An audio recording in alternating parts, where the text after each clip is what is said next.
जस्य प्रसादात् अज्ञेयपि शब्दसर्वगतां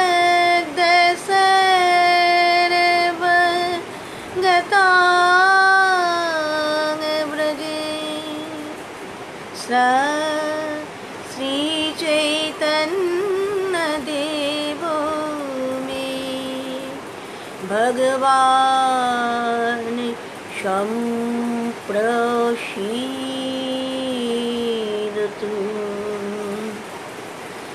वन्दे श्रीकृष्ण चैतन्य नित्यानन्द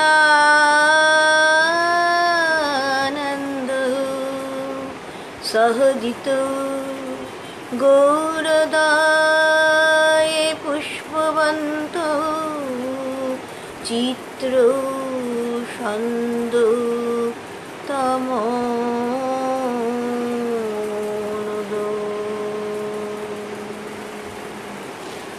जय श्री राम बोलो,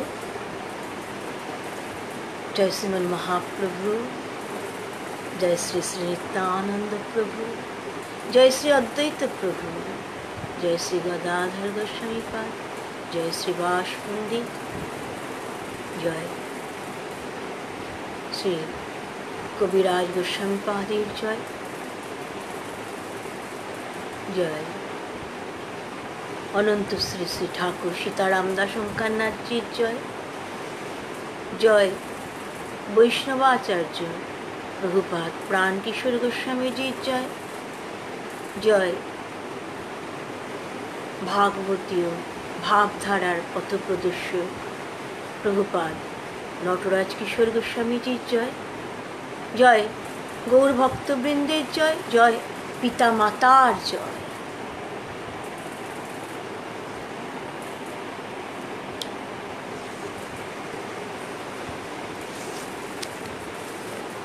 গতকাল দেখেছি আমরা ব্রজগোপীরা হচ্ছেন শ্রীকৃষ্ণের নিত্যকান্তা।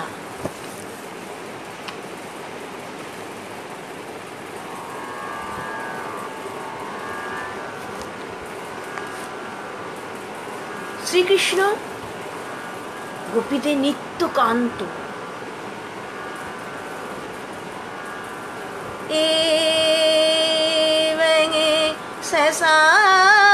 शशाङ्केषु विराजिता निशा सत्यकाम अनुरता बलगन शिसेव आत्मनीयवरुद्ध सोरत सर्वा सरद काव्य कथा रसाश्रया।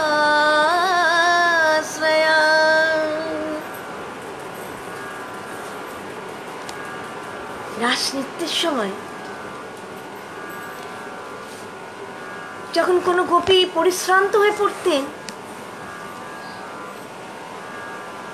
তিনি হয়তো ভগবান শ্রীকৃষ্ণের করকমলকে নিজের বক্ষে ধারণ করেছেন,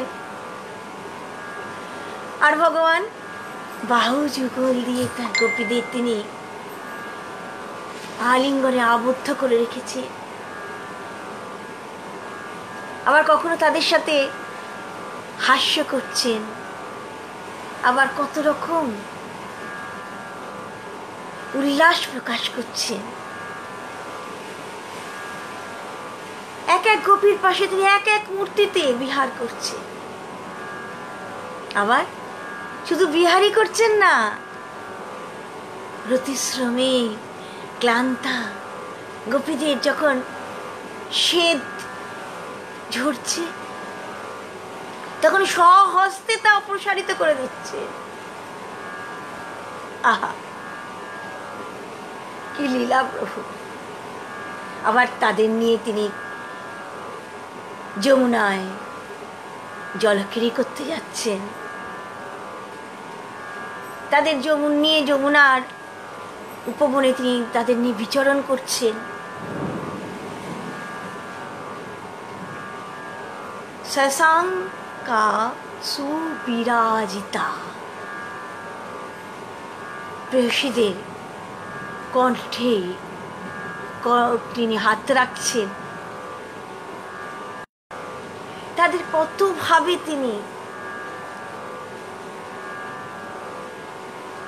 কতভাবে তিনি স্নেহ প্রদান করছেন।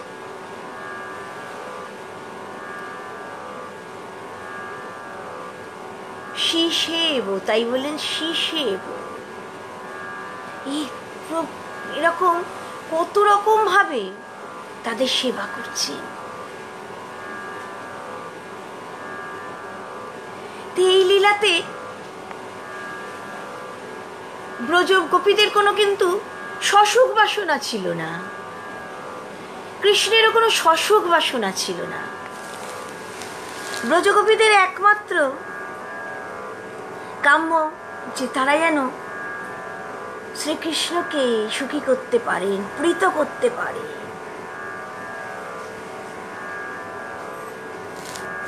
ব্রজের সেবাই হচ্ছে আনুগত্যময় সেবা। পরস্পরের সুখবিধান, পরস্পরের সুখবিধান করে ভগবান শ্রীকৃষ্ণ তিনি আনন্দ অনুভব করছেন, ব্রজগোপীরাও আনন্দ অনুভব করছেন। তো কি আনন্দ উপভোগ করেছিলেন? তাই বলছেন নিশা, রাত্রি সমূহকে উপভোগ করেছিলেন। তো মহারাস হয়েছিল তো শরৎ পূর্ণিমাতে, মাত্র একটা রাত্রিতে হয়েছিল। এখানে রাত্রি সমূহকে কেন বলা হচ্ছে?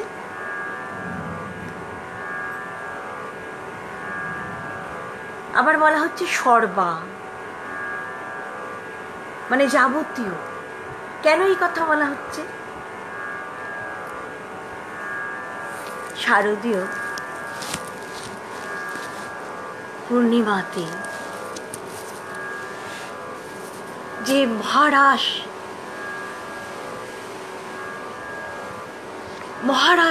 যে হয়েছিল, সেই মহারাস প্রতি বছরই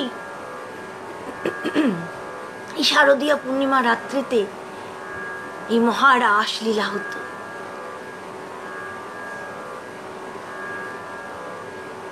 ভগবান শ্রীকৃষ্ণ যাবতীয় শারদীয় পূর্ণিমা রাত্রিতে এই রাসলীলা আস্বাদন করতেন।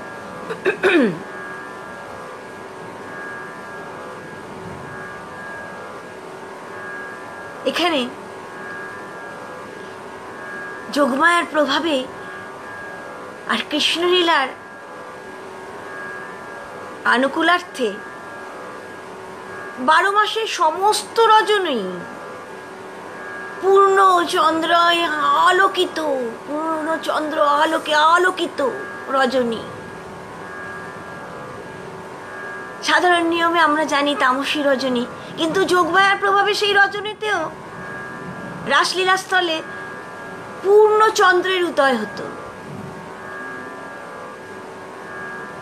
এইভাবে ভগবান শ্রীকৃষ্ণ প্রত্যেক রজনীতেই তিনি গোপীদের সঙ্গে শারদীয় মহারাসের নিত্য বিলাস যে সুখ তিনি উপভোগ করতেন।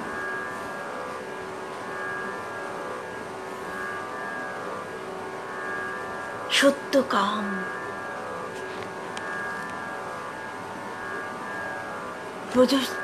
গোপীদের সঙ্গে শ্রীকৃষ্ণের এই যে অভিলাষ, তা সম্মুখরূপে নির্দোষ। বস্ত্রহরণ লীলার সময় তিনি ব্রজসুন্দরীদের প্রতিশ্রুতি দিয়েছিলেন যে তিনি তাদের সাথে রমণ করবেন। তো সেই সংকল্প রক্ষা করবার জন্য শারদীয় পূর্ণিমা রাত্রিতে ব্রজগোপীদের সাথে প্রভু রমণ করেছিলেন।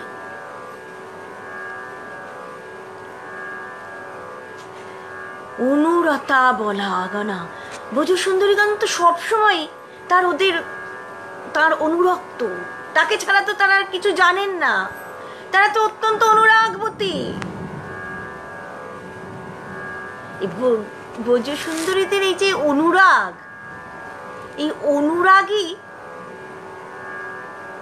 রাসক্রিয়ার প্রকৃত কারণ, রাসলীলার প্রকৃত কারণ এই ব্রজসুন্দরীদের অনুরাগ।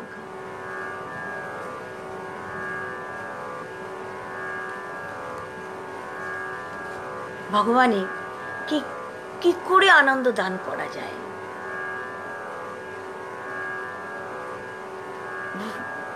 ভগবানকে কি করে আনন্দ দান করা যায়? তার জন্য ব্রজসুন্দরীরা, ব্রজগোপীরা যে সমস্ত হাবভাব প্রকাশ করতেন, ভগবান কিন্তু তার প্রতি কখনো উদাসীন ছিলেন না। ভগবান সবকিছুকেই তিনি স্বীকার করে নিতেন।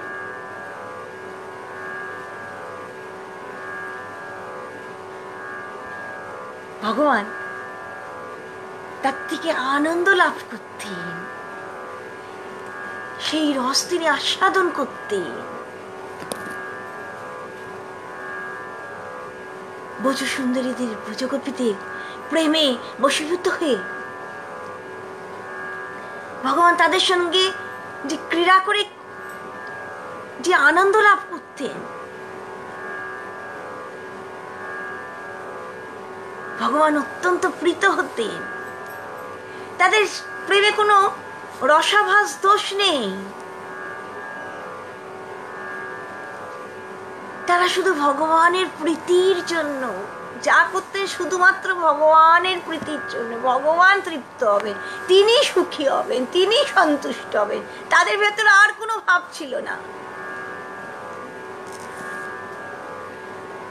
বামায় গোপীগণ, দক্ষিণায় এক গণ, নানা ভাবে করায় কৃষ্ণে রস আস্বাদন।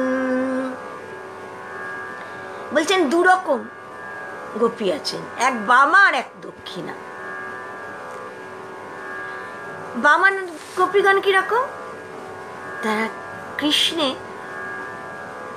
মদিয়তাময়, তাদের মধুর স্নেহ, মধুর স্নেহ। কিরকম তাদের স্নেহ? মধু যেমন কোনো কিছু সংযোগ ছাড়াই নিজ গুণেই মধুর, মধু নিজ গুণেই মধুর।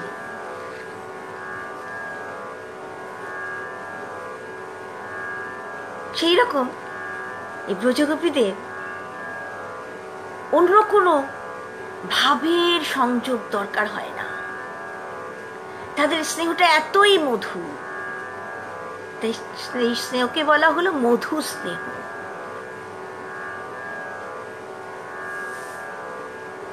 আর যে নায়িকা, তিনি মান গ্রহণে সমর্থ নন, নায়কের প্রতি তিনি অনেক যুক্তিযুক্ত বাক্য প্রদান করেন, অনেক যুক্তি দেখান।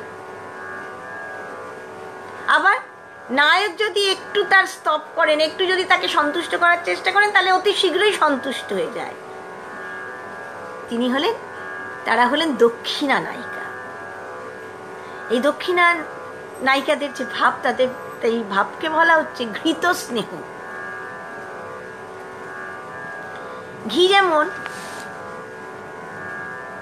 লবণ বা অন্য বস্তু দিলে যেমন সেটা খুব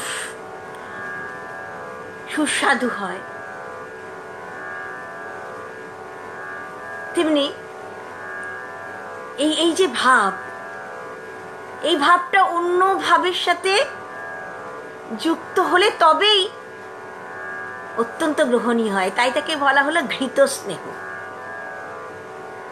রাধারানীর যে ভাব সেটা হলো বামা ভাব, আর চন্দ্রাবলীর যে ভাব সেটা হলো এই দক্ষিণা ভাব। দক্ষিণা নায়িকাদের মধ্যে এই ঘৃত স্নেহ ভাব। গোপীগণ মধ্যে শ্রেষ্ঠা রাধা ঠাকুরানী, নির্মল উজ্জ্বল রস প্রেম রত্ন খনি। রাধারানী কিরকম? আহ্লাদিনী শক্তি, মহাভাব স্বরূপিণী। তাই তিনিই হলেন কান্তা প্রেমের মূল আশ্রয়।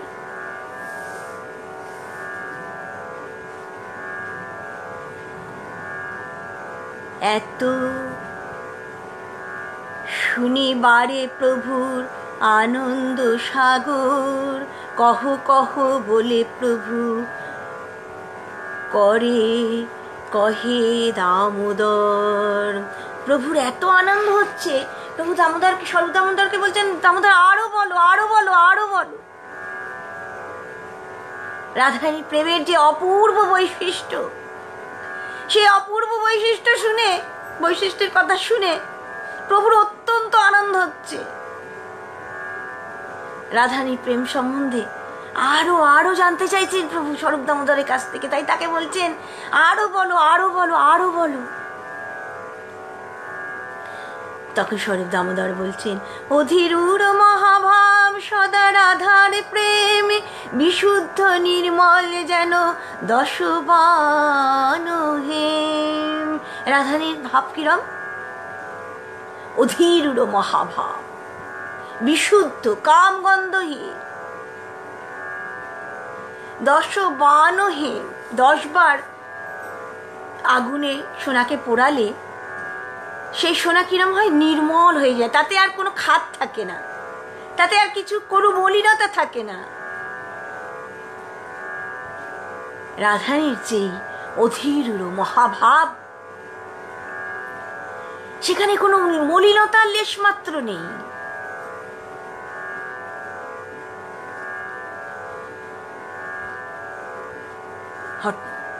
এখানে আরো বলছেন, কৃষ্ণের দর্শন যদি পায় আচম্বিতে, নানা ভাব বিভূষণে হয় বিভূষিতে।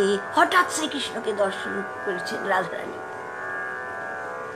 হঠাৎ দর্শন করেছেন। তখন রাধারানীর দেহে অষ্টসাত্ত্বিক ভাব, কিলকিঞ্চিতাদি 20 ভাবের আবির্ভাব হয়েছে। এই ভাবকে বোঝার সামর্থ্য তো আমাদের নেই। মহাপ্রভু শুধুমাত্র এই ভাবকে তিনি বুঝতেন। মহাপ্রভু স্বয়ং রাধা ভাবে আবিষ্ট, রাধা কৃষ্ণ মিলিত তনু শ্রীমান মহাপ্রভু, তিনি তো এই ভাবে সবসময় অধিষ্ঠিত থাকতেন।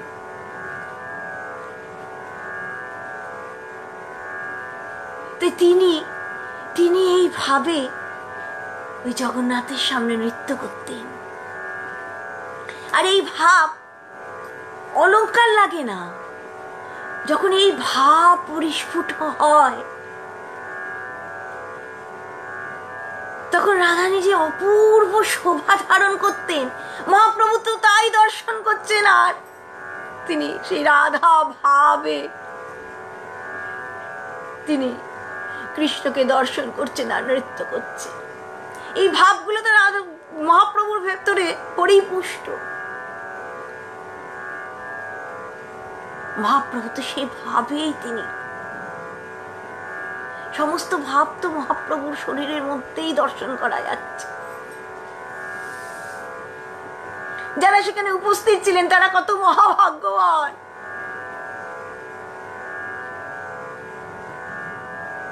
কোন কোন ভাগ্যবানে দেখিবারে পায়, তো উপস্থিত থাকলেই তো হবে না, সেই চক্ষু থাকতে হবে, সেই ভাব থাকতে হবে, তবে না। মহাপ্রভু কেন এমন ভাবে নৃত্য করছেন সেটা বোঝা সম্ভবপর হবে। মহাপ্রভু শরীরের মধ্যে সমস্ত ভাব,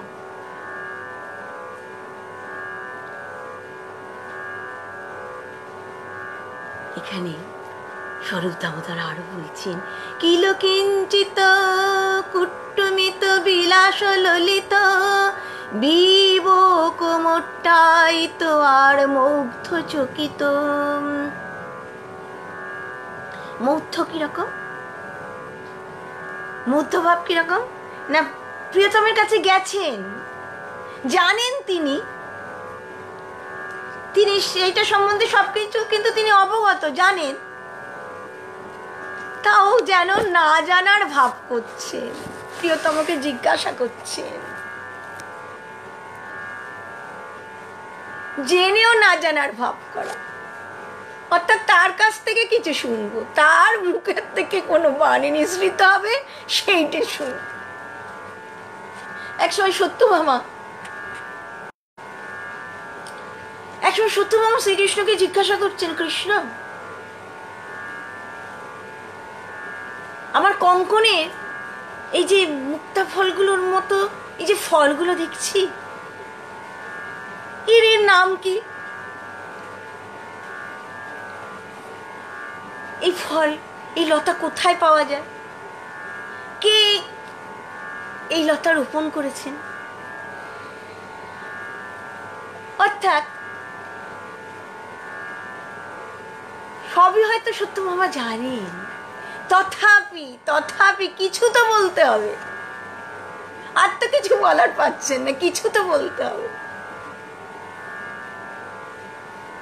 আর চকিত কিরকম, প্রিয়তমের কাছে গেছেন, কিন্তু তাও একটা ভয়, ভেতরে একটা ভয় ভাব, ভেতরে একটা ভয় ভাব। রাধারানী কানের কাছে একটি ভ্রমর এসছে,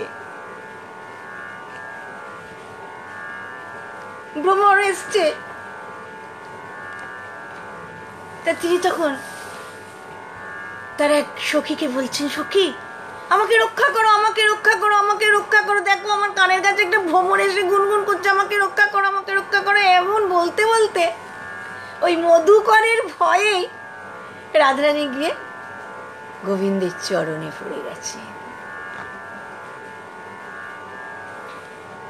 এই ভাব ভূষায় ভূষিত রাধায়ঙ্গ দেখিলে উছলে কৃষ্ণের সুখাব্দি তরঙ্গ।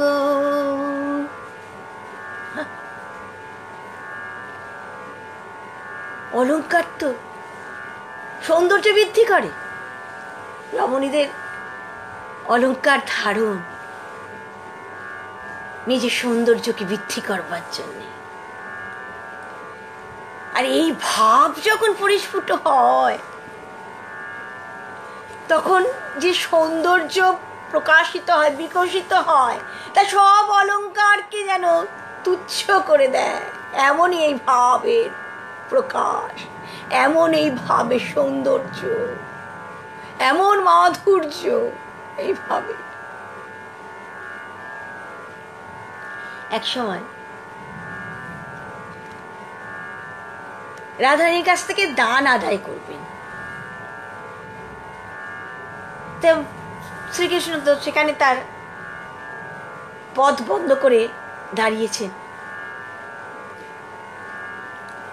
তা একদিন সকালবেলা ব্রাহ্মণগণ এসছেন গোকুলে, আর রাধারানীর শাশুড়ি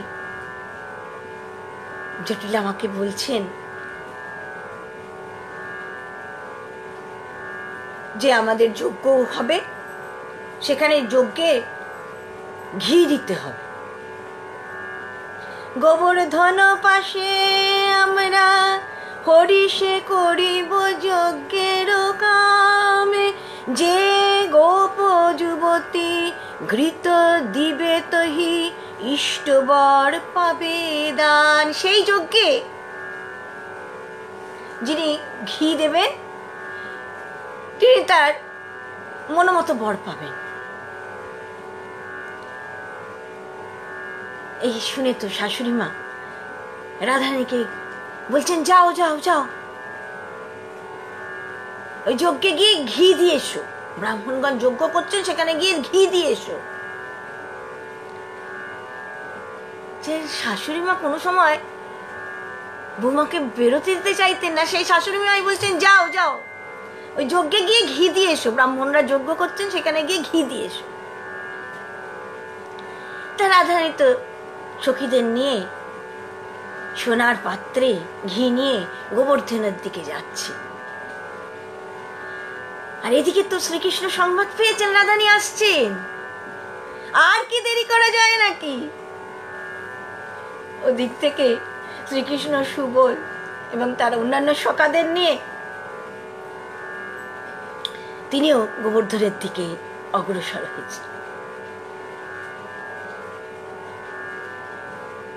এমন সময় ওই গোবর্ধনের রাস্তায় এই কর নেবেন বলে তিনি ওই দানি সেজে দাঁড়িয়েছেন। তা কর নেবেন, রাধারানী যে এই সখীদের নিয়ে সেখানে এসছেন, কৃষ্ণ তো পথ অবরোধ করে দিয়েছেন। বলেন আগে দান দাও, তবে তো ছাড়বো, তবে তো যেতে পারবে, আগে দান দাও। দান না দিলে তো যেতে পারবে না। তখন এই যে রাধারানীর যে ভাব,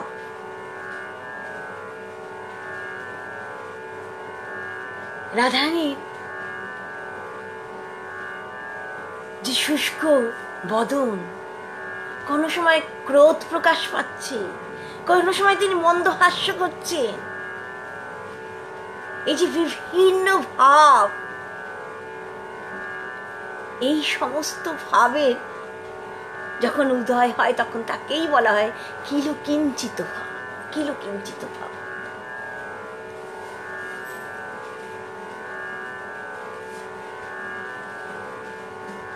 গর্ব অভিলাষ ভয় শুষ্ক রুদিত ক্রোধ অসূয়া সহ আর মন্দ স্মিত। শুষ্ক রুদিত অর্থাৎ এই কপট কন্দনের ভাব, প্রকৃত কার্যের না কিন্তু কপট কন্দন। আবার মন্দস্মিত, ঈষৎ হাসছেন, আবার কখনো ক্রন্দন করছেন। আহা, এই ভাবযুক্ত দেখি রাধা সুনয়ন সঙ্গম হইতে সুখ পায় কোটি গুণ। রাধার মুখে এই কিলকিঞ্চিত ভাব, এই ভাব দর্শন করে শ্রীকৃষ্ণ যে অত্যন্ত সুখী হচ্ছেন, বললেন এখানে ফায়ারের মধ্যে সঙ্গম হইতে সুখ পায় কোটি গুণ। শ্রীকৃষ্ণ কোটি গুণ সুখ লাভ করছেন এই ভাব দেখে, রাধারানীর এই কিলকিঞ্চিত ভাব দেখে।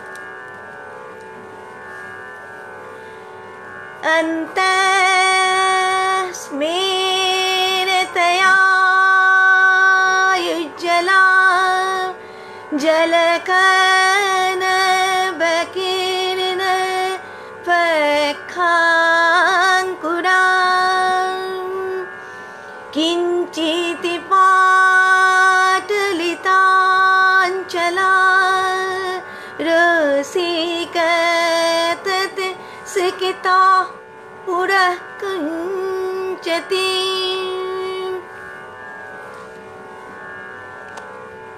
हृदया पथि माधवेन मधुर भुग्न तरतरा राधाया किल किञ्चित् स्तवकीनि दृष्टि श्रिय बात्र्यात्। এখানে বলছেন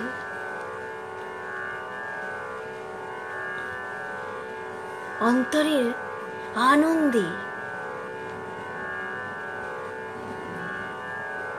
রাধার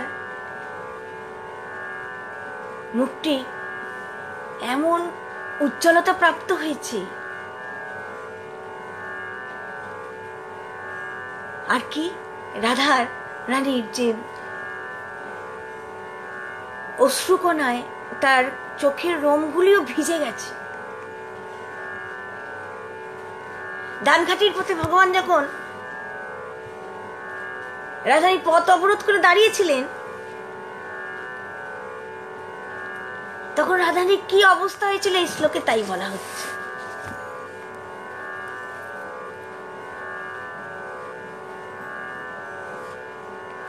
কি অবস্থা হয়েছিল রাধারানী? অন্তস্মেরোজ্জ্বলা,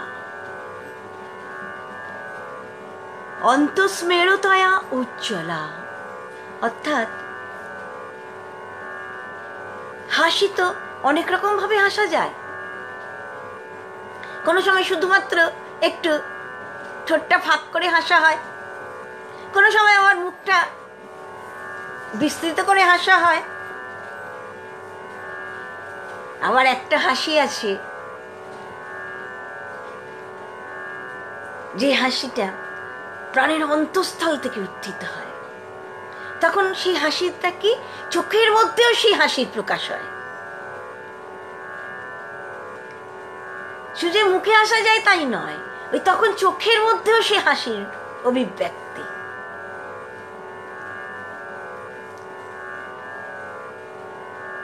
তখন চোখের মধ্যে কি চোখটা উজ্জ্বল হয়ে ওঠে।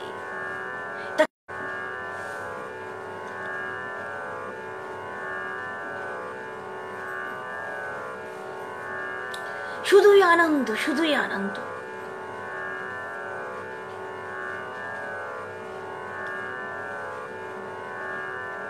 ভগবান শ্রীকৃষ্ণ যখন তার পথ অবরোধ করে দাঁড়িয়েছেন, শ্রীকৃষ্ণের আচরণে রাধারানীর অন্তরে আনন্দ আনন্দ আনন্দ।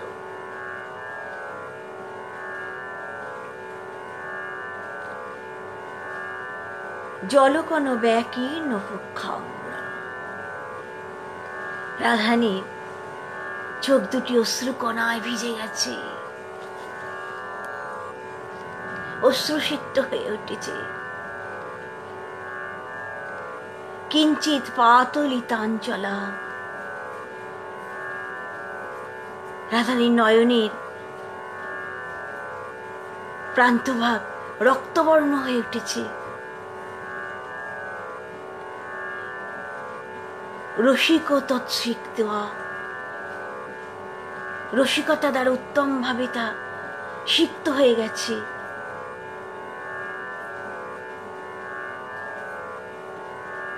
আর কি মধুর ব্যভগ্ন তারতয়া। রাধারানীর নয়ন কিরকম না মধুর, আর কি বক্র নয়নে তিনি তখন দর্শন করছে। সে বক্র নয়নে যে অপূর্ব শোভা, সে অপূর্ব শোভা ধারণ করেছে। এমন ভাবে তিনি কৃষ্ণকে পরিতৃপ্ত করছেন। তার এই রূপ কৃষ্ণকে অত্যন্ত আনন্দ দান করছে।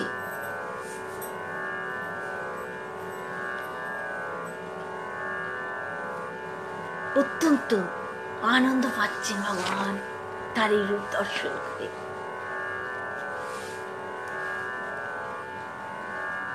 বাষ্প ব্যাকুলিতা রুণাঞ্চল নেত্রং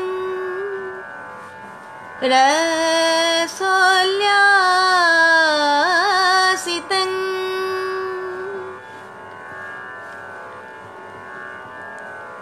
হে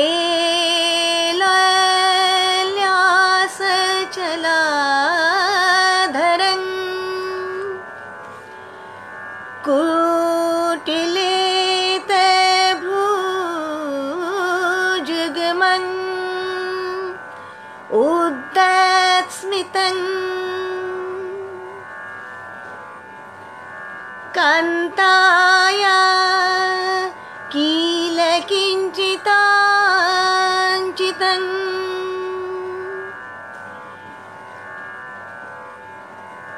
सौवेख्याननं संगमात आनंदं तम बाप कोटि गुणितं जो पुण्य गिरिगोचर।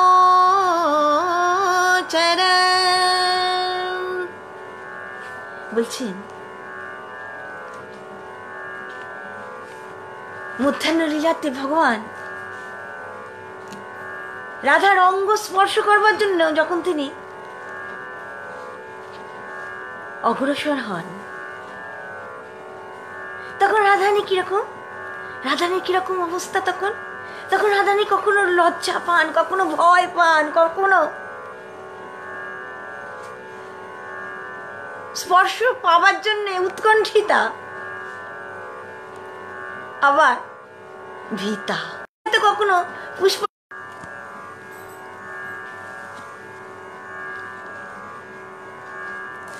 রাধারানী হয়তো পুষ্পচয়ন করতে গেছেন,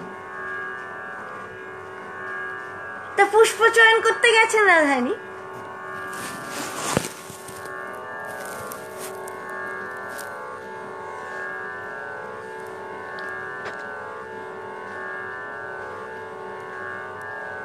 ভগবান তার সামনে এসে তার পথ অবরোধ করে দাঁড়িয়েছে।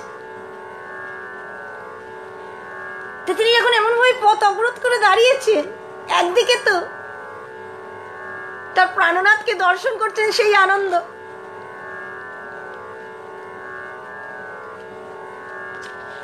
আবার যেন ভেতরে ভীতির ভাব। আর রাধারানীর এই অবস্থা দেখে ভগবানের যে আনন্দ, এই শ্লোকে সেই কথাটিই বলেছেন। রাধারানী কুটিল ভ্রুযুগল, আর তাতে ঈষৎ হাস্যের উদয় হয়েছে। এই যে কিলকিঞ্চিত ভাব, এই দর্শন করে, এই ভাব থেকে ভগবান অত্যন্ত আনন্দ পাচ্ছে।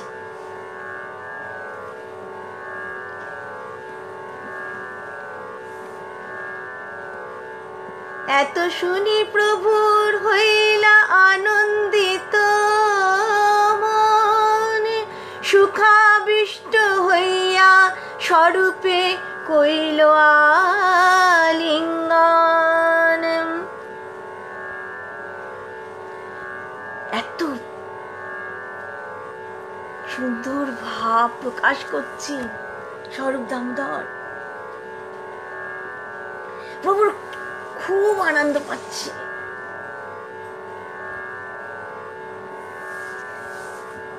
প্রভু রাধা ভাবাবিষ্ট প্রভু বলছেন, আরো বলো, আরো বলো, আরো বলো, আরো শুনতে চাই, আমাকে আরো বলো স্বরূপ, আরো বলো, আরো বলো। স্বরূপ দামোদর তখন বলছেন, প্রভু বলছেন,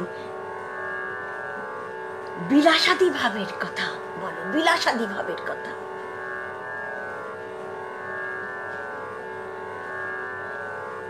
বিলাসাদি ভাবের কথা বলো। বিলাসাদি ভাব ভূষার কহত লক্ষণ, যেই ভাবে রাধা হরে গোবিন্দের মন। বিলাসাদি ভাবের কথা বল। রাধারানী বসে আছেন, কি রাধারানী বৃন্দাবনে প্রবেশ করবেন, এমন সময় যদি কৃষ্ণের দর্শন পান, তাহলে যে ভাবের উদয় হয় সেই ভাবই হলো বিলাস ভাব। রাধারানী বসে আছেন, এমন সময় যদি কৃষ্ণের দর্শন পান, তাহলে যে ভাবের উদয় হয় সেটাই হলো বিলাস ভাব। আহা, কি অদ্ভুত ভাবের কথা প্রভু বলতে বলছে। বলো বলো, আমাকে বিলাস ভাবের কথা বলো। তখন স্বরূপ দামোদর বলছেন বিলাস ভাবের কথা।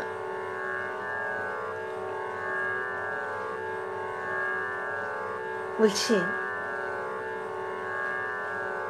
গমন, অবস্থান, উপবেশন, এইসব সময় প্রিয় সঙ্গের জন্য যে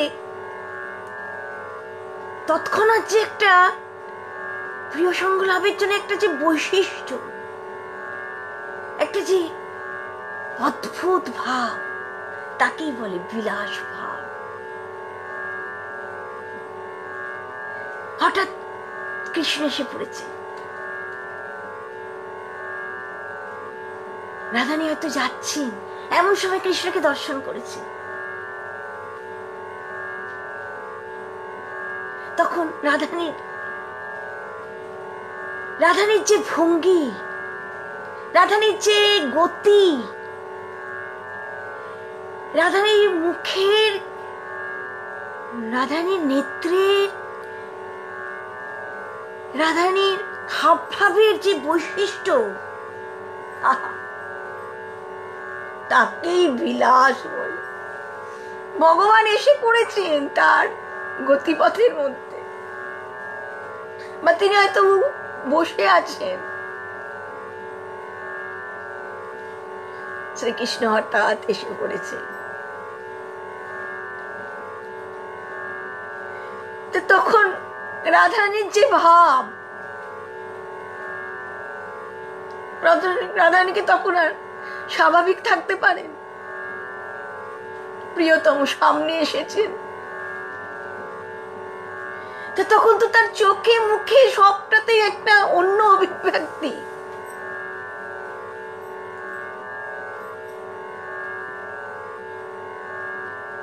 গমন করছেন তিনি, তখন যদি প্রিয়তম সামনে এসে পড়েন, তাহলে আর কি গমন করা যায়? তার সেই যে গমন ভঙ্গি তখন যে হয়, কি রকম গমন ভঙ্গি হয়, তার নয়নের ভঙ্গি তেমন তখন কি রকম হয়, তার শরীরের মধ্যে কি ভাব ফুটে ওঠে।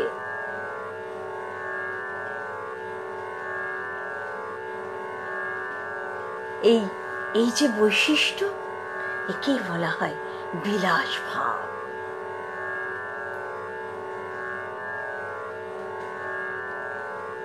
আমরা হয়তো গ্রন্থে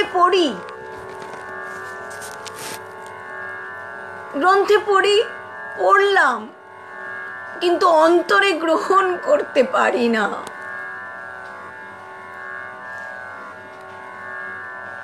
অনেক সময় বলি এই ভাব গ্রহণ করার সময় এখনো আমার হয়নি।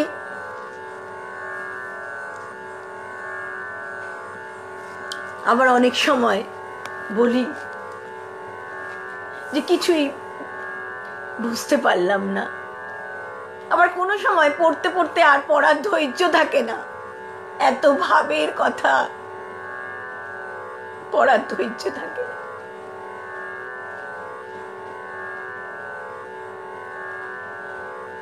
গ্রন্থকার এই ভাবগুলো আমাদের জানিয়ে দিয়েছে। মহাপ্রভু কোন ভাবে তিনি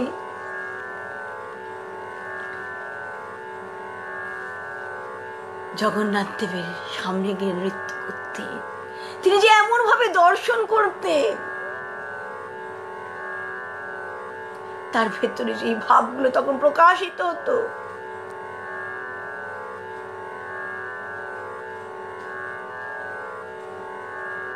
রাধা ভাবগ্রাহী স্বয়ং মহাপ্রভু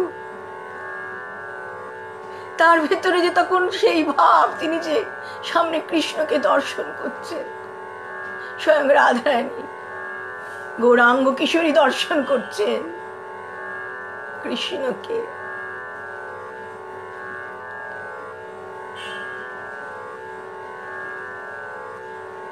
তার সাথে যারা পাশে আছেন তারাও দর্শন করছেন। কত ভাগ্যবান তারা। আর আমরা এই গ্রন্থের ভেতর দিয়ে আমরা এই ভাবের, আমরা যদি এই ভাবকে অনুসরণ করতে পারি তাহলেই আমরা মহাভাগ্যবান।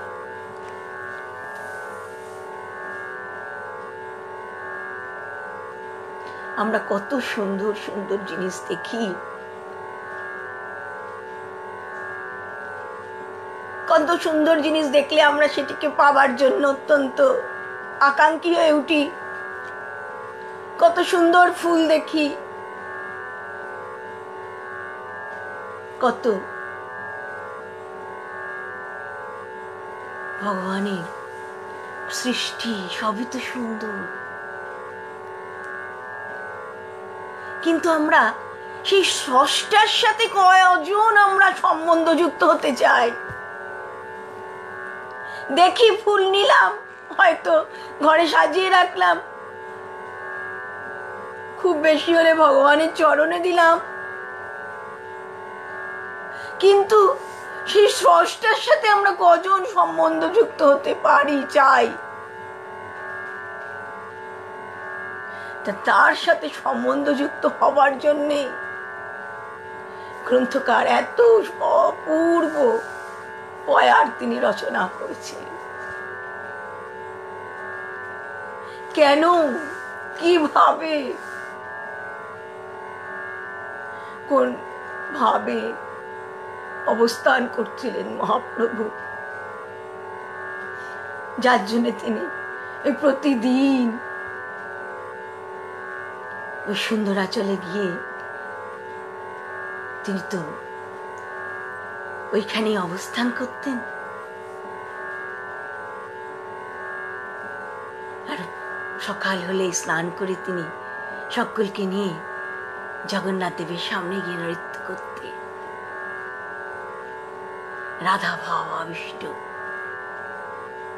মহাপ্রভু, তার মধ্যে যে রাধারানীর সব ভাব পরিপুষ্ট, স্বয়ং রাধারানী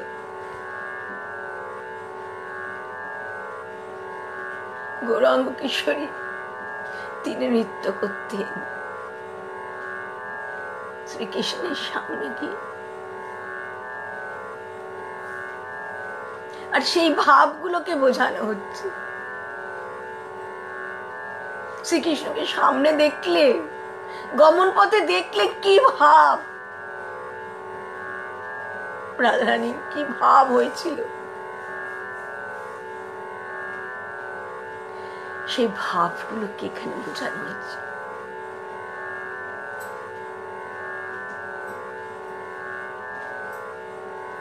একবার না, গ্রন্থ অধ্যয়ন করতে করতে করতে করতে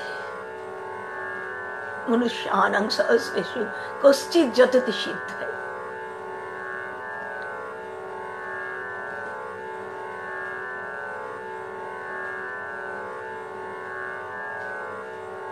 মানুষের মধ্যে কোনো কোনো কেউ সাধনা করতে করতে করতে করতে করতে করতে তারা সিদ্ধি লাভ করে। তখন এই ভাবগুলো বোঝা যায়, তখন এই ভাবগুলো চিন্তা করলে চক্ষু অশ্রুসিক্ত হয়ে যায়। তার জন্য চাই গুরু কৃপা, তার জন্য চাই প্রতিনিয়ত তার সঙ্গে সম্বন্ধ যুক্ত হয়ে থাকার প্রচেষ্টা। তার জন্য চাই নিয়মপূর্বক গ্রন্থ আস্বাদন করা, তার জন্যে চাই হরিনাম করা।